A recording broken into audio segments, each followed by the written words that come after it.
Ассалаумағалейкум Қазкино арнасының көрермендері. Бүгінгі кино өте қызықты. Арнаға тіркеліп, лайк басып отырыңыздар.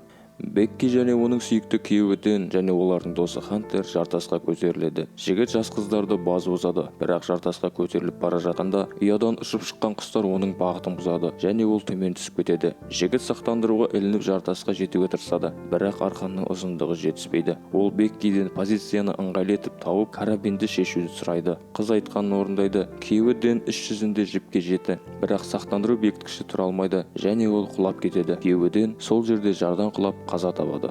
Арада бір жыл өткеннен кейін Беккидің жүрегі ауырады. Ол барда ішіп, күйеуін сағынып уақыт өткізеді. Өйткені оның өмірінің мәні жоғалды. Келесі стаканды ішіп, ол Дэннің нөмірін тереді. Кем дегенде автоответчик арқылы оның дауысын естігісі келеді. Оның әкесі Джеймс бардан шығып бара жатып қарсы алып, қызын депрессиядан шығаруға тырысады, бірақ ол қатты қарсылық көрсетеді.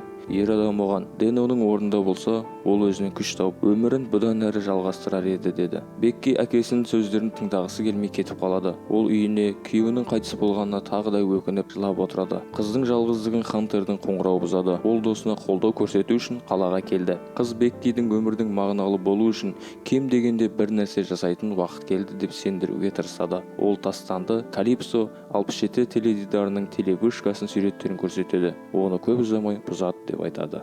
Хантер досына оған көтерілуді және сол жерден Дэннің күлін көкке ұшыруды ұсынады. Ол әлі күнге дейін крематор қорабында Дэннің күлін сақтап келген. Басында Бекки бұл ұсыныстан бас тартады, бірақ таңертең оянғаннан кейін ол өзінің қорқынышын жеңу үмітін келіседі. Өйткені Дэн қайтыс болғаннан күннен бастап альпинизммен айналыспады. Қыздың барлық қажеттіліктерін жинап, мұнараға жолға аттанады. Түнде қыздар қонақ үйде кешкі асқа тоқтайды. Хантер блогер болғанын айтады. Ол өзінің арнасын басқарады. Онда олар экстремалды және оның оқиғалар туралы айтады. Ал шай ішіп отырып олар роликтерді тамашалайды және Бекки алғаш рет дәл осылай күлмегеніне біраз уақыт болып еді. Таңертең қыздар жолды жалғастырады. Хантер өз блогының материалдарын кейінірек орналастыру үшін бәрін видеоға түсіреді.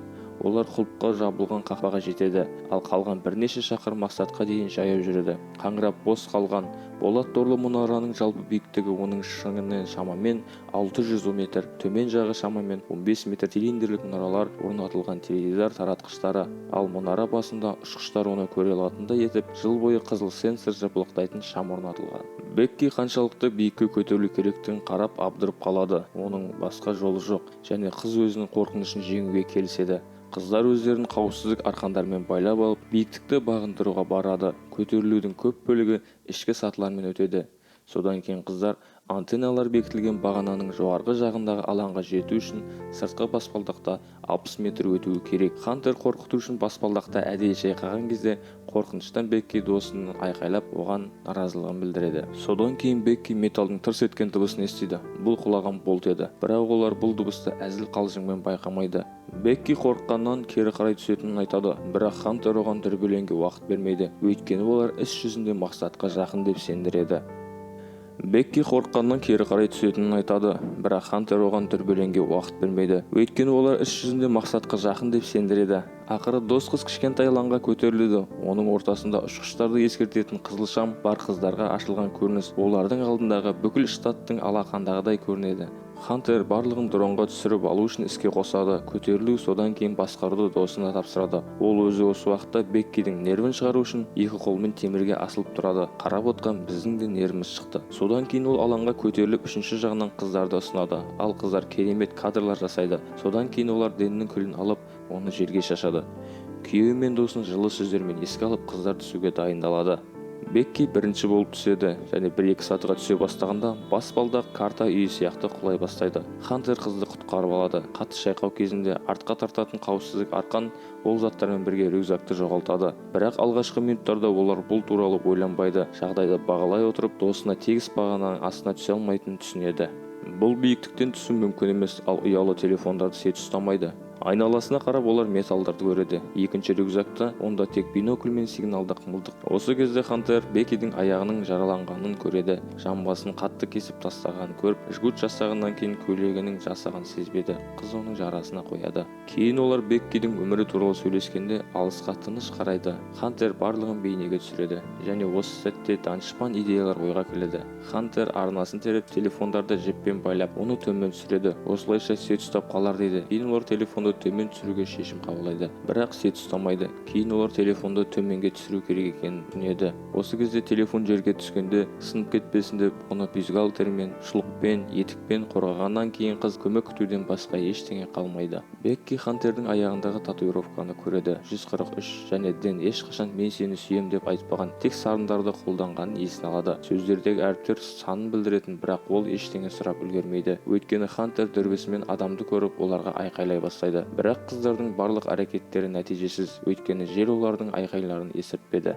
Туристердің назарын аударту үшін Бекки қараңғы болған күтіп, кем дегенде бір рет сигнал зымыран ұшырады. Ер адам сигналды байқайды және қыздарды дүрбімен көреді. Бұл қыздарды қуантады және құтқаруға дайындалып жатыр еді. Бірақ оңбаған ер адамның мүлдем басқа жоспарлар еді. Ол Хантердің көлігін түнде ұрлап кетеді. Қыздар жылап қалады. Тағы бір рет Хантердің аяғындағы татуировкасына назар аударады. Бекки оған өзінің күдіктері туралы айтады. Ренжіген досы олардың үйлену тойына дейін ол бірнеше ай бойы Беккидің жігітімен кездескенін ашық айтады. Осылайша қыздар сырласып таң атады. Таң атқанда қыздар тұрып қалған рюкзакты алуға тырысуды шешті. Хантердің қауіпсіздік белбеуімен төмен түседі, бірақ оның ұзындығы жеткіліксіз, ал қыз карабинді шешуге мәжбүр болады. Және кейін антеннаға секіріп, селфи таяқшасын пайдаланып, ол рюкзакты ұстайды. Арқан содан кейін арқанға секіреді. Арқанмен тартып, қыз жоғары көтеріліп, іс жүзінде жіпке қолы жетті.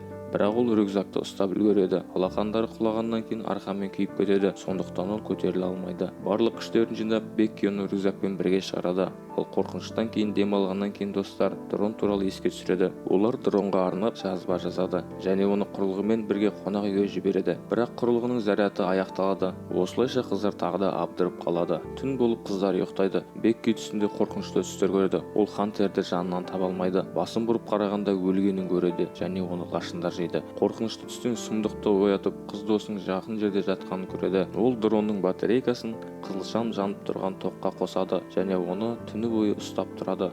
Және түнде ұстап тұрғанда ол қорқынышты сезімдерге бой алдырады, себебі олар өте биікте тұр. Таң атқаннан кейін дронды іске қосады және ол мотельге ұшады. Бірақ ұшып бара жатқанда оны жүк көлігі қағып кетеді. Екінші телефонды қалпына келтірудің соңғы нұсқасы Бекки Хантердің ертеңін сұрайды, бірақ бұл оған жауап бере алмайды. Ол бәрін бере алмайды. Шын мәнінде ол қазірдің өзінде қызды жұлып алып рюкзакты тартып ала алмағаны анықталды және ол антеннаның корпусында құлағаннан кейін қайтыс болды.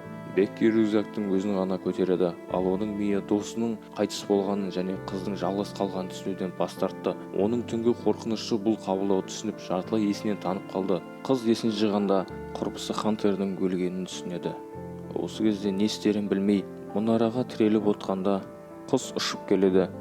Ол оның мойнынан ұстап алып өлтіріп, оны жейді. Осыдан кейін Бекки өзін құтқаруға әрекет жасайды. Қыз арқанмен төмен түседі. Хантердің өлген денесі оны қатты қорқытты, бірақ та ол әкесіне хабарлама жазады. Содан кейін Хантердің екінші аяқ киімін шешіп алып, оған телефонды салып, аяқ киімін өлген Хантердің құстар шоғып тастаған денесіне салды. Аяқ киімді Хантердің денесіне салып, оны төменге лақтырады. Біраз уақыттан кейін мұнараға құтқару қызметі келіп жұмыс істейді. Әкесі құтқару қызметі құтқарушылардың бір нәрсе жинап жатқанын көріп келеді, бірақ кейін ол қызының аман сау тұрғанын көріп, қызын құшақтап алады. Осы оқиғадан кейін Бекки өлімге тым асыққанын, қыз өміріндегі шынайы құндылықтарды түсінеді. Мен бұл фильмді көргенде біріншіден мен олардың не істегендері туралы таң қалдым. Екіншіден, финалда мен мұндай нәрсені күткен жоқпын. Фильм керемет, көруге кеңес беремін. Достар, көргендеріңіз үшін көп рахмет. Арнаға жазылды ұмытпаңыз және қараңыз, абай болыңыз. Кез келген нәрсе болуы мүмкін қорқынышты және қызықты фильмдерді көргіңіз келсе, Қазкино арнасына тіркеліңіз.